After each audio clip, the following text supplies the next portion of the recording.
Bonjour et bienvenue dans cette formation, dans cette suite de vidéos qui vont vous apprendre les bases de la programmation. Dans cette première vidéo qui est l'introduction, on va voir qu'est-ce que la programmation, à quoi ça sert et comment vous allez pouvoir apprendre les bases de la programmation simplement. On va aussi débunker les théories et les idées reçues sur ce que peut être la programmation. Alors d'abord, à quoi ça sert ? La programmation, c'est extrêmement vaste. En fait, aujourd'hui, il y en a quasiment partout. Mais globalement, ça peut servir à faire des logiciels. Par exemple, votre ordinateur, que ce soit sur Windows, Mac ou Linux, a été fait avec de la programmation. N'importe quel logiciel comme Word ou Paint, c'est de la programmation.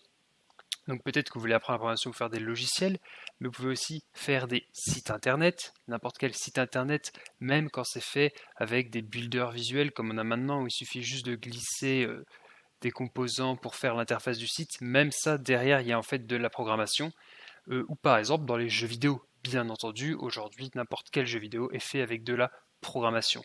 Il y a bien sûr d'autres exemples, puisque même dans votre voiture, il y a de l'informatique, donc il y a de la programmation, mais globalement, la programmation va vous ouvrir énormément de portes et vous permettre de faire énormément de choses différentes. Mais alors concrètement, qu'est-ce que c'est ? Eh bien, la programmation, c'est simplement en fait une suite d'instructions que votre ordinateur va lire, ligne par ligne, et va exécuter.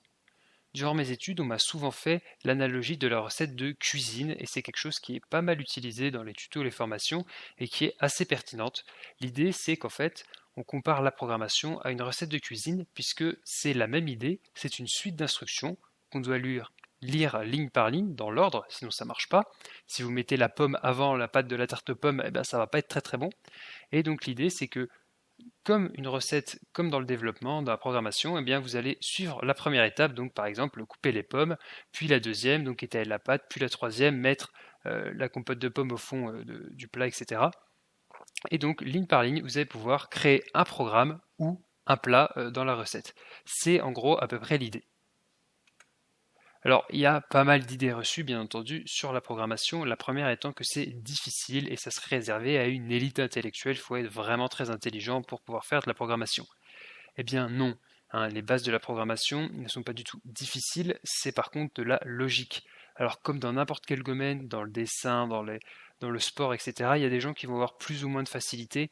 Ça dépend si vous avez plus ou moins cette logique de programmation, mais croyez-moi, j'accompagne des gens qui avaient du mal avec la logique de la programmation et tout ce genre de choses, et avec les bonnes formations, avec les bons exercices, on y arrive quand même, et on peut s'en sortir et apprendre les bases de la programmation, et même aller plus loin. C'est pas difficile en soi, c'est surtout logique. Alors, ça ne veut pas dire que ça ne peut pas devenir complexe. Bien entendu, quand vous avez un gros projet, un gros jeu ou un gros logiciel, ce genre de choses, ça peut très vite devenir complexe, surtout si vous n'avez pas été rigoureux dans le développement de votre application ou de votre jeu. Mais en tout cas, les bases de programmation ne sont pas difficiles. Ça, c'est faux. Également, on entend souvent que la programmation, comme l'informatique, c'est réservé aux gens qui sont très forts en mathématiques. Il faut absolument être très bon en maths pour réussir. Vous vous doutez que si je l'ai mis là dans cette liste, c'est que c'est également faux. On me l'avait aussi dit pendant mes études, pourtant je suis très mauvais en mathématiques, aujourd'hui je suis développeur, donc c'est bien que c'est faux. Et en réalité, les seules notions de mathématiques que vous avez réellement besoin pour les bases de la programmation, c'est de savoir faire une addition, une soustraction et une division. Si vous avez ce niveau, qui doit être, je ne sais pas exactement, mais peut-être le niveau CM1, CM2, eh ben vous pouvez apprendre les bases de la programmation sans problème. Vous n'avez pas du tout besoin d'être excellent en maths pour la programmation. Alors, effectivement, quand vous voulez aller plus loin, si vous faites du jeu vidéo à haut niveau, si vous faites de l'intelligence artificielle, par exemple, vous aurez besoin de mathématiques, vous aurez besoin d'idées et puis d'outils mathématiques plus avancés que les additions, des soustractions et des multiplications. Mais par exemple, dans le cadre du jeu vidéo, vous n'avez pas forcément besoin de comprendre toutes les notions qui se passent derrière un cosinus ou un sinus pour l'utiliser. Vous avez juste besoin de savoir comment ça se passe globalement. Donc non, il n'y a pas besoin d'être très bon en mathématiques pour faire de la programmation. Par contre, il va falloir effectivement être bon en mathématiques si vous voulez, par exemple, vous diriger vers l'intelligence artificielle ou si vous voulez viser un niveau de développeur très élevé. Et enfin, la dernière idée qu'on entend, c'est que la programmation, ça serait comme de la magie noire réservée aux informaticiens qui sont dans leur grotte avec leurs lunettes. Pas du tout. Aujourd'hui, c'est devenu de plus en plus accessible. On a des langages qui sont de plus en plus faciles à prendre en main et tout aussi puissants qu'avant. Donc, Vous n'allez pas faire du basique comme avant sur un ordinateur des années 80. Aujourd'hui, c'est accessible à tout le monde. Il suffit d'un peu de bonne volonté et d'une formation pour vous y lancer, pour vous y mettre. Le matériel requis pour vous lancer dans la programmation est assez simple. Il va vous falloir un ordinateur que vous avez sûrement. Alors, effectivement, on peut programmer, on peut faire quelques trucs sur ordinateur, sur tablette et sur téléphone, mais globalement, c'est au stade de jouet. Hein. Vous n'allez rien pouvoir faire de vraiment intéressant. Donc, oubliez tout de suite cette idée. Il vous faut vraiment un ordinateur, que ce soit Windows, Mac ou Linux, on s'en fout, mais il vous faut un ordinateur. Il va vous falloir également une connexion Internet, mais vu que vous regardez cette vidéo, j'imagine que vous en avez une, parce que le meilleur outil du développeur, c'est google.com. Et enfin, il va vous falloir cette série de vidéos ou un autre tuto pour vous apprendre les bases de la programmation. Alors vous êtes sûrement déjà au courant si vous connaissez un petit peu l'univers de la programmation, mais comme dans la vie courante, il y a différents langages. On peut citer les langages que j'ai mis à droite, j'ai mis des icônes à droite, qui a par exemple JavaScript, C++, Python, il en existe beaucoup, plusieurs centaines, voire peut-être même plusieurs milliers, chacun ayant une utilité différente et il n'y a pas de bon ou de mauvais langage. Chaque langage est adapté à une utilité et même pour, par exemple, faire un site internet, il y a plusieurs langages qui peuvent être utilisés.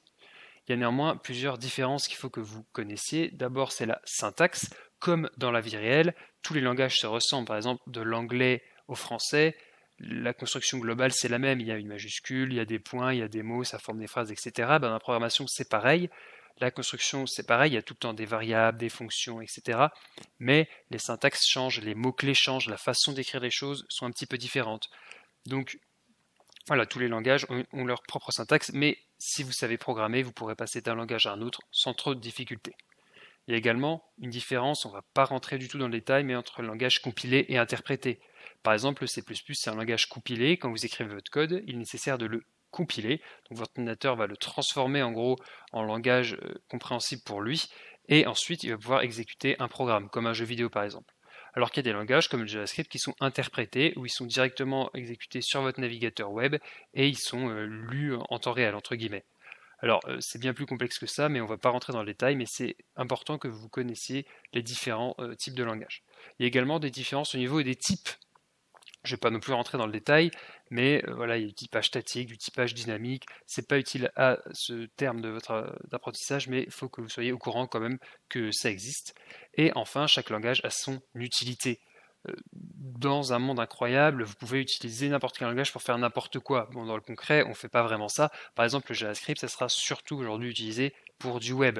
Le Python, même si on peut aussi faire du web ou des applications avec, ça sera surtout utilisé dans le domaine de l'intelligence artificielle. Donc généralement, on n'apprend pas un langage pour apprendre un langage, même si ça peut arriver, mais on apprend un langage pour un but. Si vous voulez faire un site internet, vous allez apprendre du JavaScript. Si vous voulez faire des jeux vidéo, vous allez apprendre du C# ou du C++. Si vous voulez faire de l'IA, du Python, etc., etc. Dans le cadre de cette suite de vidéos, je vais tenter de rester le plus exhaustif possible, de vous montrer théoriquement comment marche la programmation, mais je vais bien sûr devoir vous montrer des exemples parce que sinon vous n'allez pas réussir à apprendre. Et les exemples, je vais les montrer en JavaScript parce que c'est un langage qui est très accessible aux débutants, qui permet tant de faire du web que du jeu vidéo par exemple sur le web et qui est très utilisé aujourd'hui et qui est un langage de script qui est donc interprété mais qui a une syntaxe assez proche quand même de langages qui peuvent être comme le C# par exemple, utilisés pour des jeux vidéo ou des applications. Donc je pense que c'est un bon choix, mais même si vous voulez apprendre un autre langage, vous pouvez suivre cette série de vidéos. Il y a juste à regarder la syntaxe de votre langage, des concepts que je présente.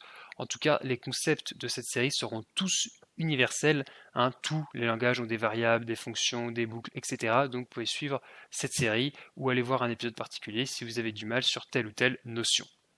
Bon ben, il reste plus qu'à, donc c'est parti, je vous invite à cliquer sur la prochaine vidéo pour débuter votre apprentissage de la programmation.